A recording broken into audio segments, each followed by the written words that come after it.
Assalamualaikum warahmatullahi wabarakatuh. Kami dari kelompok 1 akan mempresentasikan hasil kerja kami, yaitu tentang hukum kedua termodinamika.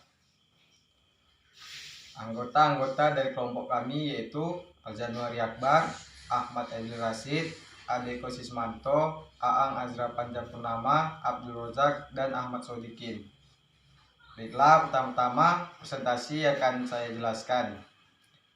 Hukum kedua termodinamika, daftar materi, pengantar hukum kedua, pernyataan hukum kedua, proses irreversibel dan irreversibel, aspek-aspek hukum kedua untuk siklus tenaga yang berinteraksi dengan dua reservoir, aspek-aspek hukum kedua untuk siklus refrigerasi dan pompa panas yang berinteraksi dengan dua reservoir, skala temperatur Kelvin, untuk kerja maksimal dan siklus-siklus yang beroperasi di antara dua reservoir, siklus Carnot, dan ketidaksamaan Clausius atau Clausius inequality. Dan selanjutnya akan dijelaskan oleh Adeko Sismanto. Baiklah, saya akan melanjutkan materi yang disampaikan Aidil, yaitu aspek-aspek hukum kedua. Yang pertama, memprediksi arah proses termodinamika. Yang kedua, menetapkan sifat-sifat untuk keseimbangan. Yang ketiga, menentukan tunjuk kerja terbaik teoritis dari siklus termodinamika, engine, dan peralatan lainnya. Yang keempat, evaluasi secara kuantitatif faktor-faktor yang menghalangi pencapaian level unjuk kerja terbaik secara teoritis. Yang kelima, mendefinisikan skala temperatur yang independen dari sifat-sifat zat termometrik. Yang keenam, mengembangkan cara untuk mengevaluasi sifat-sifat U dan H dalam bentuk sifat yang dapat diperoleh dari eksperimen dengan lebih mudah. Terus pernyataan-pernyataan hukum kedua. Tidak ada pernyataan sederhana yang dapat menangkap semua aspek dari hukum kedua. Beberapa formula-formula alternatif hukum kedua dapat ditemukan di beberapa literatur teknik. Dan selanjutnya akan disampaikan oleh Aang Azra. Assalamualaikum warahmatullahi wabarakatuh. Baiklah, saya akan melanjutkan presentasi dari kawan saya, Eko Sismanto. Proses irreversibel dan reversibel. Salah satu penggunaan hukum kedua termodinamika dalam bidang rekayasa adalah untuk menentukan unjuk kerja teoritis terbaik dari sistem-sistem. Dua, dengan membandingkan dengan unjuk kerja teoritis terbaik, pengetahuan mendalam tentang potensi untuk meningkatkan unjuk kerja sistem dapat diperoleh. Yang ketiga, unjuk kerja teoritis terbaik dievaluasi dalam bentuk proses-proses yang diidealkan. Definisi: suatu proses disebut irreversibel jika sistem dan semua bagian lingkungannya tidak dapat dikembalikan ke tingkat keadaan awal masing-masing setelah proses terjadi. Suatu proses disebut inversibel jika sistem dan lingkungannya dapat dikembalikan ke tingkat keadaan awal masing-masing. Baiklah, selanjutnya akan disampaikan oleh Ahmad Sodikin. Warahmatullahi wabarakatuh. Saya Ahmad Sodikin mau melanjutkan dari presentasi Aang Azra. Instabilitas yang umum yang dijumpai dalam praktik engineering. Perpindahan panas melalui suatu perbedaan temperatur terbatas. Ekspansi yang tidak dibatasi dari gas atau zat cair ke tekanan yang lebih rendah.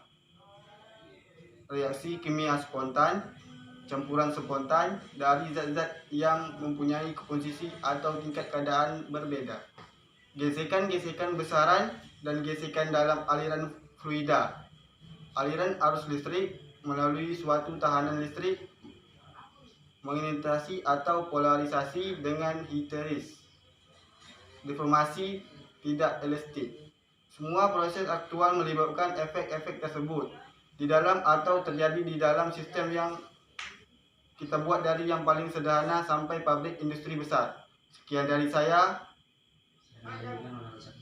lanjutkan oleh Rozak. Assalamualaikum warahmatullahi wabarakatuh. Baiklah, kami melanjutkan presentasi dari kawan kita yaitu Ahmad Sodikin. Seterusnya, siklus Carnot menyediakan contoh fisik siklus reversibel yang beroperasi di antara dua reservoir kernel. Dalam suatu siklus Carnot, sistem mengeksekusi rangkaian 4 proses reversibel internal, 2 proses adiabatik diselingi dengan 2 proses isotermal. Siklus tenaga Carnot, diagram P-V dan skema gas di dalam ruang silinder piston yang mengeksekusi siklus Carnot cycle. Dan inilah Contoh gambar. siklus yang ada di tenaga Carnot.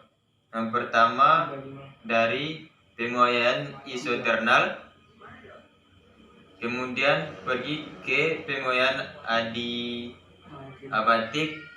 kemudian pergi ke pemampatan isoternal, seterusnya pergi ke pemampatan adiabatik dan berputar lagi ke penguaian isoternal. Itulah seterusnya, itu tenaga Carnot, siklus tenaga Carnot. Dan diagram P-V dan skema air yang mengeksekusi siklus Carnot melalui 4 komponen yang saling berhubung. Dan inilah gambar dari diagram PV dan skema air yang mengeksekusi siklus Carnot melalui 4 komponen yang saling terhubung. Nah, gambar ini dari boiler, terus pindah ke turbin, dari turbin ke kondensor. Inilah gambar kondensornya dari diagram ini.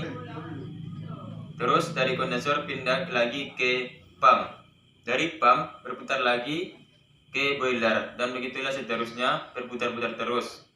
Dan siklus Carnot, refrigerasi dan pompa panas. Seperti gambar di samping ini.